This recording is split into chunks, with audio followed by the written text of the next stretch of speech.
नमस्कार। मैं आशुतोष कुमार पांडे। मैं भी एक छोटा सा बात साझा करने के लिए आया हूँ। वैसे आप सभी लोगों को तो यूजीसी के बारे में पता ही चल गया होगा। जो यूजीसी एंटी डिस्क्रिमिनेशन रूल आ रहा है, UGC it means university grants commissions. सबसे बड़ी बात यह है कि जैसे आरबीआई सारे बैंकों के लिए काम करती है, उसी प्रकार यूजीसी जो है विश्वविद्यालय और कॉलेजेस के लिए नियम बनाती है। हायर कमीशंस के अंदर एक गवर्नमेंट बॉडी जैसे काम करती है। उसी तरह भारत सरकार के अधीन करने वाली यूजीसी एक्ट 1956 के थ्रू इस्टेब्लिश हुई थी और 1956 एक्ट से ही इसे पावर मिलती है। यूनिवर्सिटी और कॉलेज के नियम बनाती है और नियम न मानने पर कॉलेज बंद हो सकती है, यूनिवर्सिटी बंद हो सकती है और यूनिवर्सिटी की मान्यता रद्द हो सकती है। अब जिन्हें लगता है कि यूजीसी कानून है, तो ये कानून नहीं है, एक रूल है ओनली। कानून के लिए तो संसद से बिल पारित कराना पड़ता है। और जिन छात्रों ने डिस्क्रिमिनेशन मतलब भेदभाव किया है, उन्हें कॉलेज की डिग्री और यूजीसी के तहत होने वाले किसी भी एग्ज़ाम में बैठने की अनुमति नहीं मिलेगी और उन्हें ग्रेजुएशन डिग्री से बाध्य किया जा सकता है। और भविष्य में फ्यूचर में यूजीसी और गवर्नमेंट की किसी भी तरह की परीक्षा में बैठने से उन्हें रोका जा सकता है। अब क्यों बना आखिरकार ये यूजीसी, आखिर लाया क्यों गया है? जैसे छात्रों के ऊपर जातिगत विशेषगत बोलने के लिए या फिर बच्चों को प्रताड़ित करने के लिए, जैसे कि ऐसे ही एक केस आया था। रोहित वेमुला 2016 में हैदराबाद यूनिवर्सिटी से पीएचडी कर रहे थे और अपने रूम में उन्होंने सुसाइड कर लिया। जांच में पता चला कि उन्हें जातिगत भेदभाव किया जा रहा था, इसीलिए वो मानसिक प्रताड़ित होकर के वो आत्महत्या कर लिया। ऐसे पायल नाम की लड़की थी जो मुंबई बीवाईएल नायर हॉस्पिटल में गाइनोलॉजिस्ट थी, पोस्ट ग्रेजुएट की छात्रा थी। वो भी अपने रूम में ही फांसी लगा के मर गई। परिवार वालों ने आरोप लगाया कि इसके सीनियर 2-3 सीनियर थे, रोज़ के रोज़ इन्हें जातिगत भेदभाव करके रोज़ रोज़ चढ़ाते थे। बाद में आरोपियों को रैगिंग व जातिगत मामले में कार्रवाई की गई, सज़ा दिया गया। तो इनके माता पिता, रोहित और पायल के माता पिता दोनों सुप्रीम कोर्ट, हाई कोर्ट तक गए और कहे आखिरकार कब तक ये चलेगा। बिल्कुल सबको इस बात का विरोध करना चाहिए कि जो बच्चे स्कूल में पढ़ते हैं, ड्रेस लगा दीजिए।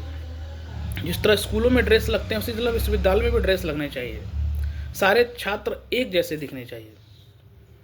कौन ब्राह्मण है, कौन है, कौन से कौन है, ये सब छात्रों में आखिर आ कहाँ रहा है? उनके दिमाग में ये सब चीज़ें आ कहाँ से रही हैं कि जातिगत गाली देना है या भेदभाव करना है? भाई नहीं होना चाहिए। स्टूडेंट होते हैं, सारे स्टूडेंट एक जैसे ही होते हैं।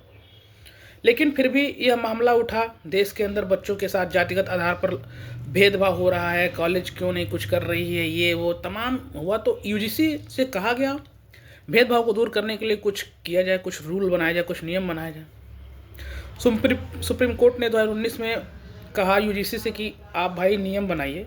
अगर ऐसे भेदभाव चल रहे हैं, बच्चों को लेकर के काफ़ी परेशानियां हैं, तो कुछ नियम बनाइए।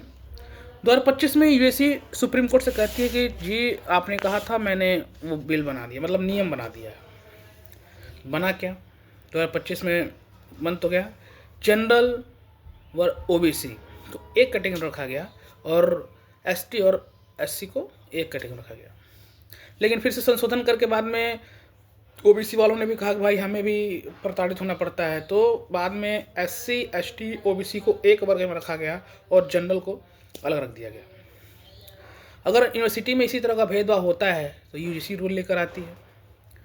स्वर्ण जाति के स्टूडेंट्स के द्वारा अगर इन तीनों के साथ किसी भी प्रकार का जातिगत भेदभाव होता है तो उनके खिलाफ कार्रवाई की जाएगी।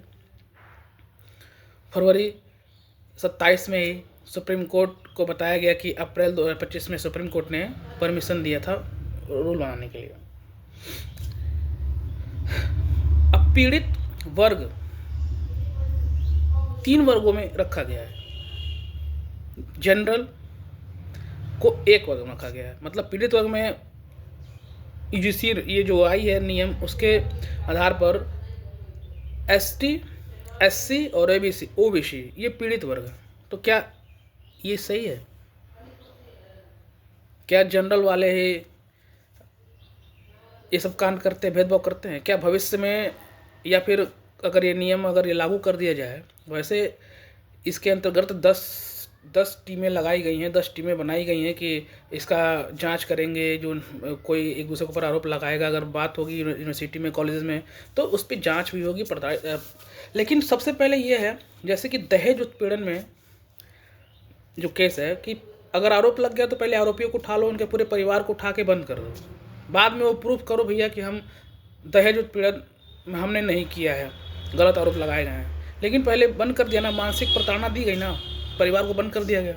ठीक उसी तरह ये भी है, ये लोग जाके शिकायत कर देंगे, भाई जनरल वाले ने हमें गाली दिया है, हमें ऐसा बोला है, वैसा बोला है।